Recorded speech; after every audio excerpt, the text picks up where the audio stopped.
tua kin sen til panin na khang liana ku kal thei to swa pan lain kho sakitung in thian in hon ke nang telwin saulim dain dang sange za khun tung mai mit si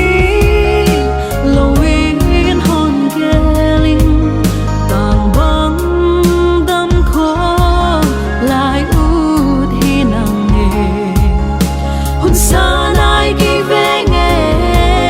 ngai o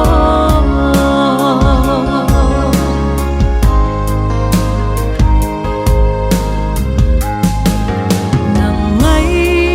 hi tu nu lo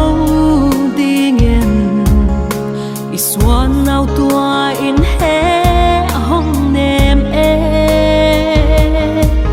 bang sin nang ngai lung gel ka bang dia hun ki ve ten nang ngai zua sa nang telwin saulim dain dang sange za khun tung mai mit si lowin hon geling tang bang dam kho lai ut hi nang e hun sa nai ki ve nge ngai o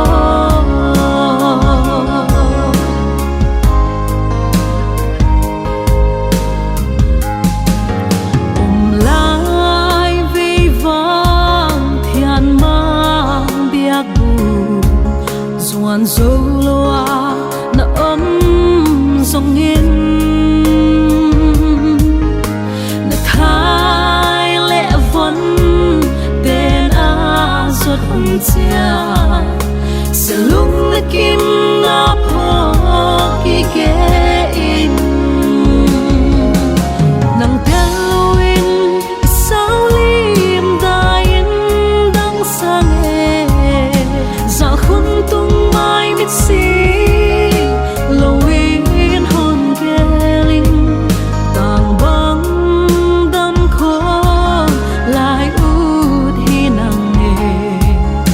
hun sa nai ki ve nge ngai o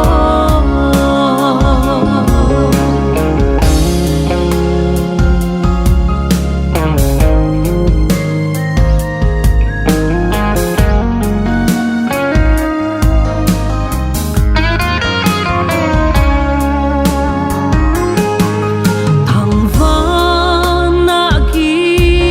bang khen lo dia ilen khom ding hai bang ngak lang hoài hun chiang in ít le ngai teng to gi bang ki khen nom